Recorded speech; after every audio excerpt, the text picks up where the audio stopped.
Hello,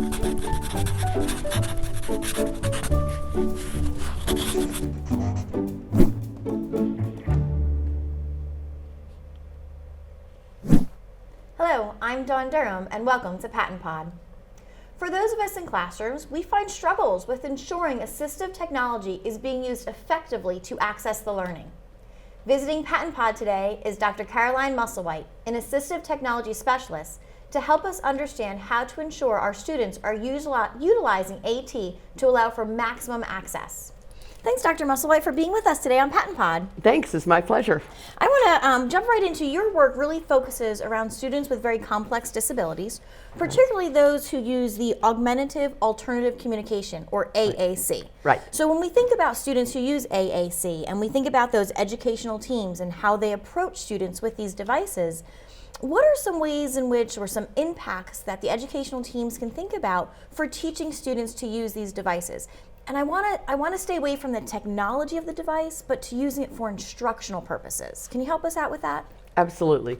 So I think that obviously we have seen some great advances in technology, but what I think has been more important is people really owning the idea that all students deserve access to a very robust vocabulary with lots and lots of words that they can use, even words we may not think they need, and lots of what we call core language, and I just call those all-day words, because I find that when I go into a classroom and I'm talking to the teachers and aides and I talk about core and fringe and I see eyes start to glaze over, but when I just talk about all-day words and I say, what is a word you think you'll use all day long? And they say, well, that, it, want, like, and they totally get it.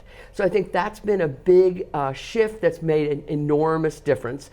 I think that I'm going to talk a lot about modeling today, but also about attributing meaning. And when students, Deanna Wagner has pointed out that when our students first get a device, they may just be hitting things and we think they're making mistakes, and people sometimes try to make it perfect. But when little kids start talking and they make sounds, we call that babbling, and we just really embrace it, and we try to figure out what it might mean, and we attribute meaning, and we need to be doing that more. I find that there's so many ways we can use communication devices in inclusion settings. For example, that we might do a bubble map around an idea. I was in a classroom last week, the teacher, they're reading Treasure Island with students who have significant intellectual impairments, many of whom use AAC, and they are going to be getting to the battle scene at the fort. And so he took the word war or battle and said, what do you guys already know about that? What are some words that we can find to describe it? They watched a video, but then they went back to their devices and found words like scary and bad and kill and don't like and blood and things like that to get the essence of it. So I think when we simplify it and don't think that we have to have fancy words on the device like Constitution, but that we can talk about what does that mean in your simple words? What does that mean in kid-friendly terms? And what we find is that that helps every student in that classroom. It helps all the peers instead of finding a fancy definition for metamorphosis. What are some words you can use to describe that? And that's a strategy we got from Gail Van Tatenhove, who talks about ways to simplify and demystify some of those 50-cent words. And I tell people, use your nickel words to describe a 50-cent word. I love it. We talk so much about these juicy words, these 50-cent words, these dollar words. And you're right, we want students, all of our students, to have a really robust vocabulary. But as you pointed out, it also needs to have meaning for our students, all of our students. So what words do you already have in your vocabulary, in your AAC device, or that you can connect to your own learning and your own life that would help you understand that robust vocabulary? And I like that term, everyday words or all-day words, because it does give us a sense of what words are these children or our students really going to be using all the time, and do therefore we want them to have access with knowing, using, and being able to communicate with their peers. So I think that is crucial. So I think that's good. I'm going to take that all-day words. I might borrow that from you. Please do. So let me think about, when we think about typically developing children, we know that speaking, listening, reading, and writing are so interwoven, right? I mean, that's what we hear so much about. But with our students with, complex needs and who are using perhaps an AAC device, what about their communication in regards to literacy? How is that working for them, and how do we make that interwoven? So I absolutely agree. I show the slide that shows reading, writing, speaking, and listening, and how incredibly interrelated. That's an early slide in almost every presentation I ever do because it's so important. But how do we actually make that happen? Yeah. And so, for example, one of the talks I'm doing today is called Right to Talk, where we're talking about using your words on your communication device, for example, to write a poem to summarize what you learned about the American Revolution. But we're also, of course, talking about using the alphabet to write. For example, we're trying to think about a topic for writing an essay, and this is, of course, every student struggles with that. And so think about how reading, writing, speaking, and listening might be included in that. That I have an activity I do where we have sort of a bingo board, and this is from a book called The Right Genre, that has ideas of, when I was little, I got this scar when, or my very favorite Christmas was. And so we help students read those prompts. And I might have simpler prompts for some of the students that I'm working with, but lots of ideas of writing prompts. And then we read them together. So there's that reading. And then we do speaking, where a student uses their device or their voice to say a word or two about one of those. So my favorite Christmas was sled video. Oh, you got a sled and you got a lot of videos. That we're talking about something special about that particular Christmas. So there's the speaking. And then the writing, that we're going to actually write down those words. And for some of our students, it may be, I'm going to give you an alternative pencil and I'm going to help you find the first word for sled. That you're going to break that down and eat that elephant in kind of small bites. So reading, writing, speaking, and we're all listening as we're doing that, that when you're telling me your idea of how you got that scar, I'm listening and I'm learning how to set a topic from you, so that we can take that reading, writing, listening, and really connect it. I have a bunch of tips at my website, AAC Intervention, and they're all free. And it's been maybe 10 years ago that I did a series on reading, writing, speaking, listening. What does that mean? And I talked about using the bingo prompts. I talked about doing reading, writing, speaking, listening with poetry, and how we might think about being very planful, that, just saying they're all interrelated. I say that and everybody goes, I'm like, okay, what are you doing in your practice that really connects them? It's not enough, it's not what you know, it's what you do with what you know that really counts. So we're still having the interwovenness between speaking, listening, reading, and writing, but we're being intentional, we're being very purposeful, and we are adjusting for what needs to occur, whether I'm reading it to a student or the student is pointing to some words and I'm connecting them and showing them how it would form into a sentence. So we're still doing that, and we still want it to be interwoven, but we are adjusting a little bit of how that may be delivered. Absolutely. Wonderful summary. Thanks, I appreciate that. I want to think about teachers and families and sharing some information with those folks. When we wonder if they have a student or a child who uses an AAC, how do they start the process of using that communication device and building literacy into the world? Because as we had talked about earlier, and you and I had a brief conversation about this before here, we don't want just 8 words and the students have access to those 8 words, and then we have to figure out how do we get them to be literate from that. But how does a teacher or a family member or someone who's supporting a peer or a student, how do they build literacy through using that AAC? So, okay, first of all, we know that we absolutely have to model all day long. And everybody goes, yeah, right. But I don't see it happening. I wrote a textbook on AAC it was 1982 date, but we actually finished it in 1980. We talked a lot about modeling, and it's been decades and we didn't see progress, but I really see it happening now. Okay. I find that analogies really help. So when I go into a classroom and I say, what if this child were profoundly deaf and we need to use sign language? When would we use sign language? Would we do it during pull-out speech therapy and doing your morning meeting? And they say no, and we need to do it more. And I say, oh, well, add some other times. And they just look at me like, well, you're an idiot. We need to do it all day long. And I say, exactly, all day. And that's when we need to be modeling, is all day long. And so thinking about ways, that's really easy for me to say. And so one of the ways that we've kind of broken that down and helped to eat that elephant in smaller bites is to say strive for 5. So think about what your activity is and think about what 5 words could you model during this activity. And I'm only going to let you have one of them be a noun. We want to have kind of big idea words, not just get stuck in noun town, right? So we look at 5 words that I'm going to model. So if we're studying the Constitution, we're going to think of 5 words about the Constitution. We might come up with words like help, important, words that we're going to model that would help us really think about what matters about the Constitution.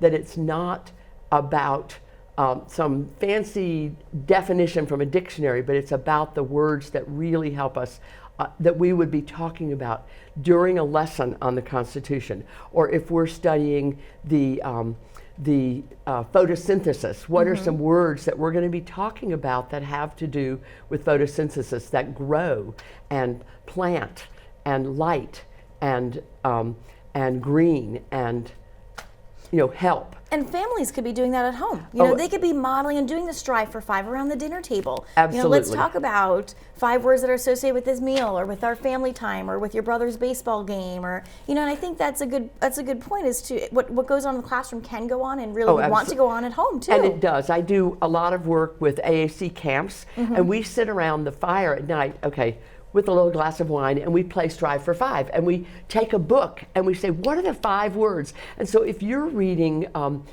Goldilocks and the Three Bears, it's not about the bears and the chairs. It's about uh-oh, and it's about different, and it's about more, and gone, all gone. Those are the words that are the essence of Goldilocks and the Three Bears, not about the nouns bears and chairs, right? Yeah. So, and the connection to literacy, I think you mentioned that, and that's so important.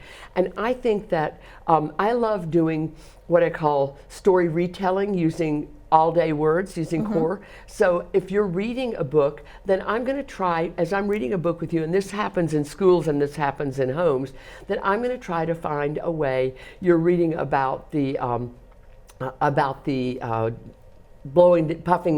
and puffing and blowing the house down, and then I might say, uh-oh, it is gone, or it fell down. That's the essence of what happened to that house of straw, right? So thinking about the essence, but now modeling it not just one word at a time, but maybe 3 words, and always staying a little ahead of the student. So if the student's using 1 word, then I'm modeling 2 and 3 words. If they're using 2 words, then I'm modeling 3 and 4 words. But I'm just always modeling in connection to language, into connection to that dinner table conversation. But I do find that making it more tangible, that looking at a storybook and actually making a Post-it note that has our Strive for 5, or that has a couple of sentences. Sometimes parents will sit down and do a script for the first few times they do it. And then they think, well, wait a minute, I don't need to write a script. This is easy. Just this is part and of once our it becomes easy, then you really do it all the time. It's part of your life. Yeah, it becomes your norm, right, if you will. And you had mentioned the website AAC Intervention. So Correct. I want folks to be able to visit that, www.AAC Intervention. You said there's lots of materials on there that would be free of charge to really help both families and teachers and our students and our young adults be able to get that robust vocabulary, those all-day words, and be able to connect literacy to what they're doing in their everyday conversations. Right, just go look for tips. Oh, great, okay. And we've also done a number of webinars. We have 43 free webinars at angelman.org. So if they go to resources and then look for the educational video webinars. There are 43 webinars that are on core language and literacy. So we're taking, so for example, we take the core words, I like, not, want, which were the first of the top 40, and we're giving ideas on activities you can do at home to really help with that attributing meaning, to reflect what children are already telling us. I mean, they're already using nonverbal means to say, I don't want like that. Sure. And so we're just reflecting back. It's a great strategy from Aaron Sheldon, saying, I do not like that. I think you're telling me not. I think you're telling me, ooh, I like that. Or, I think you're telling me that is silly. Just reflecting what they're showing us nonverbally, so they find the language to be really clear to everyone and be able to share that. Well, I think that's a great resource, both websites, so I so appreciate you sharing those with us. Thank you so very much. I want to ask you this, and we want to kind of get the insight of all of our guests on PaTTANpod. We want to inspire others to grow educationally. What advice might you offer to those in the field to kind of help them on that path? So I think the one thing that can help us all grow is to either be a mentor or find a mentor. And this is something that's been really, really important to me. I feel like I've learned enormous amounts from Dr. Karen Erickson, Dr. Gretchen Hanser, who does alternative pencils, and I have been extremely planful about having mentees my entire adult life. And so when I do workshops at Closing the Gap, I'm usually doing workshops with people for whom it's their very first time to come to Closing the Gap. It's their first time to do a national presentation, and we've worked really hard on it. But I find, teachers that are just doing amazing things, and I think other people should know what you're doing. Let's go to Closing the Gap. And so just finding mentees and finding mentors, but really being thoughtful about it and really not just thinking, oh, it'll happen. Because again, that whole idea of being smart and working smarter, not just harder. You and I discussed in our conversation earlier about the issues of social justice around communication and literacy for people who need AAC. And I think that a lot of young people have this burning need for social justice, but they don't know how necessarily to make that happen quickly in their life. I mean, they're going to get there, but if we can make this happen more quickly, we're going to see more students with robust vocabularies. We're going to see more students have access to the full alphabet, maybe using an alternative pencil, but some way to get access to the full alphabet. We're going to have more people who have a belief and presume that potential in every student. And when we presume that potential, then we do offer a robust vocabulary. We don't give you eat, drink, and toilet. We give you lots and lots of words so that your student can say things. We're at an out and about at an antiques mall, and one of my students said, "Whose secret playground?" and this is a student, when I started working with her, she had 15 words and they were all nouns, and it took multiple hits to get anywhere, and it was just so frustrating. And so seeing that amazing fun growth, it's really possible, but we have to grow people into our field quickly so that they have the tools they need to help give our students all really true full access. So when we think about that mentorship, being a mentor and then finding a mentor, so that we remind ourselves, literacy, communication is the right of all humans, and we want that for everyone. So I appreciate that insight. Thank you so much. Thank you, Dr. Musselwhite, for being with us today. We so appreciate that you stopped by PaTTANpod, and we enjoyed our conversation today. Thanks. Thank you to all of you in the field. You inspire educational growth in your students every day. A special thank you to John Ragsdale for producing this podcast. We'll see you next time on PaTTANpod.